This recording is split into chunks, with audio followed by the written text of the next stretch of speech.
ఆదిలాబాద్ జిల్లా రైతులకు కలెక్టర్ రాజాశిష తీపి కబురు అందించారు. జిల్లాలో ఎక్కడ ఎరువుల కొరత లేకుండా అన్ని రకాల ఎరువులను అందుబాటులో ఉంచేందుకు పక్కా చర్యలు తీసుకుంటున్నామని స్పష్టం చేశారు.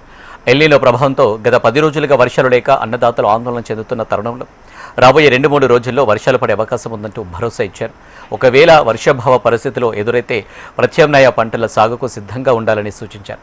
ఇదే సమయంలో ఎరువులను బ్లాక్ మార్కెట్లో విక్రయిస్తే కఠిన చర్యలు తప్పవని డీలర్లను హెచ్చరించారు. మరిన్ని వివరాలను ఆదిలాబాద్ జిల్లా కలెక్టర్ రాజర్షితో మా ప్రతినిధి Srinivas face to face.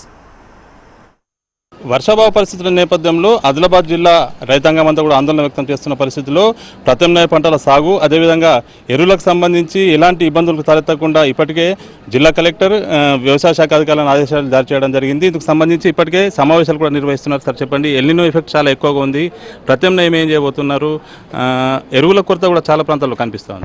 So అయితే ఇప్పుడు బేసికల్గా మీ అందరికీ తెలుసు దట్ ఎల్నినో సందర్భంగా మనకి ఇప్పుడు ఈ గత 10 రోజుల నుంచి మళ్ళీ ఇప్పుడు వర్షం పడడం లేదు కాబట్టి మళ్ళీ బేసికల్గా మన దగ్గర 5,60,000 ఎకరాల పైన మళ్ళీ భూమి సాగు కూడా చేయడం జరిగింది. దాంట్లో పత్తిగా ఎక్కువగా ఉన్నాయి 4,50,000 ఎకరాలది, తర్వాత సోయాబీన్ ఉన్నాయి, రెడ్ గ్రామ్ ఉంది. సో అయితే ఈరోజు మనం అందరూ అధికారులతో కూడా అదే సమావేశం పెట్టడం జరిగింది. సో ఇప్పుడు బేసికల్గా మనకి ఈ రాబోయే వారంలో మళ్ళీ వర్షం పడితే చాలా వరకు మనకి ఇష్యూస్ ఏవైతే ఉన్నాయో అది పరిష్కారం కూడా అవుతాయి. నిన్న యాక్చువల్గా ఫోర్కాస్ట్ కూడా చూస్తే మళ్ళీ మనకి లైట్ రెయిన్ఫాల్ ఆదిలాబాద్ జిల్లాకి ఫోర్కాస్ట్ కూడా ఉంది. 28 జూలై తర్వాత అంటే హెవీ రెయిన్స్ ఉన్నాయి, కానీ ఈ వారం కొద్దిగా క్రూషియల్ ఉంది కాబట్టి నేను ఇప్పుడు వ్యవసాయ అధికారులకి సూచనలు ఇవ్వడం జరిగింది. ఇటువంటి ఎక్కడైనా క్రిటికల్ విలేజెస్ ఉన్నాయి అక్కడికి మళ్ళీ గ్రామాలకి వెళ్ళి లేదు అటువంటి ఒక గ్రామంకి వెళ్ళి మళ్ళీ గ్రూప్ ఆఫ్ రైతులు ఎవరైతే ఉన్నారో ఫీల్డ్కి వెళ్ళి మళ్ళీ అగ్రో ఎకనామిక్ ప్రాక్టీసెస్ ఉంటాయి. బేసికల్గా సాయిల్ మాయిశ్చర్ కన్జర్వేషన్ కానీ లేదు యూరియా 2% అటువంటి స్ప్రే కానీ వాటి గురించి మళ్ళీ రైతులకి అవగాహన కూడా చేయాలి.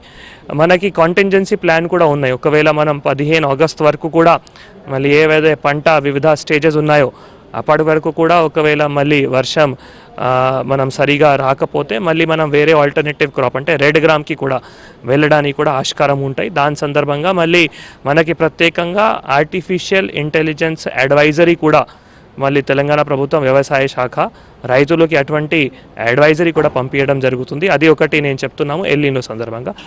రెండో సందర్భంగా మళ్ళీ ఏవైతే మీరు ఫర్టిలైజర్ కొరత గురించి చెప్తున్నారు, బేసికల్గా యూరియా సందర్భంగా చూస్తే యాక్చువల్గా యూరియా సేల్ అంటే లింక్ దేంతో ఉంటాయంటే వర్షంతో. మన అందరికీ తెలుసు దట్ వర్షం ఏ విధంగా ఉంటాయి దాని ప్రకారం యూరియా సేల్ కూడా పిక్ అవుతాయి. సో యూరియాది మన దగ్గర ఈ 45,000 మెట్రిక్ టన్ సప్లై ప్లాన్ అంటే ఈ వానాకాలం సందర్భంగా దాంట్లో ఇప్పటి వరకు మళ్ళీ మనకి 38,275 మనకి స్టాక్ కూడా ప్లేస్ చేయడం జరిగింది. అంటే ఓన్లీ ఒక 7,000 గ్యాప్. 7,000 కూడా మళ్ళీ ఆబ్వియస్గా ఆగస్టు సెప్టెంబర్ ప్లాన్ కూడా ఉంటాయి. దాంట్లో ఇప్పటివరకు మళ్ళీ 14,000 పైన మెట్రిక్ టన్ సేల్ కూడా అయినాయి, అది కూడా యూరియా యాప్ ద్వారానే. ఇంకా 26,000 ఏవైతే ఉన్నా మనకి యూరియా అవైలబిలిటీ కూడా ఉన్నాయి. మేజర్గా డిఏపి సందర్భంగా కొంత ఇష్యూ ఉంది. ఆ డిఏపి సందర్భంగా కూడా ఇందాక మళ్ళీ ఎవరైతే కంపెనీ వాళ్ళు ఉన్నారో మళ్ళీ మనకి పోర్టులో ఆల్రెడీ అక్కడ పెట్టడం కూడా జరిగింది కాబట్టి అది కూడా పైన మాట్లాడి మళ్ళీ 4,000, 5,000 మెట్రిక్ టన్ డిఏపి కూడా ప్లేస్ చేయడానికి చర్య కూడా తీసుకుంటాం. బ్లాక్ చేస్తూ ఉంటారు, ఎక్కువ ధరకు అమ్మకాలు సాగిస్తున్నారు, దీని మీద ఫోకస్ చేస్తాం. సో అయితే బేసికల్గా మనము ఇట్లా కొన్ని కంప్లైంట్స్ ఎక్కడైనా వచ్చినా, ఫర్ ఎగ్జాంపుల్ మొన్న ఈ చోడలో అటువంటి కంప్లైంట్ వచ్చిన తర్వాత షో కాజ్ నోటీస్ ఇస్తూ మళ్ళీ స్టాప్ సేల్ కూడా ఆర్డర్ ఇవ్వడం జరిగింది. సో ఇప్పుడు ఆ యజమాని ఎవరైతే ఉన్నారో మళ్ళీ ఈ సీజన్లో ఆయనకి స్టాప్ సేల్ చేయడం జరిగింది. సేల్ రాకుండా అది చూసుకుంటున్నాము. ఇందర్వేలి సందర్భంగా కూడా ఇట్లా వస్తే మనం అందరికీ కూడా అక్కడ షో కాజ్ నోటీసెస్ కూడా ఇవ్వడం జరిగింది.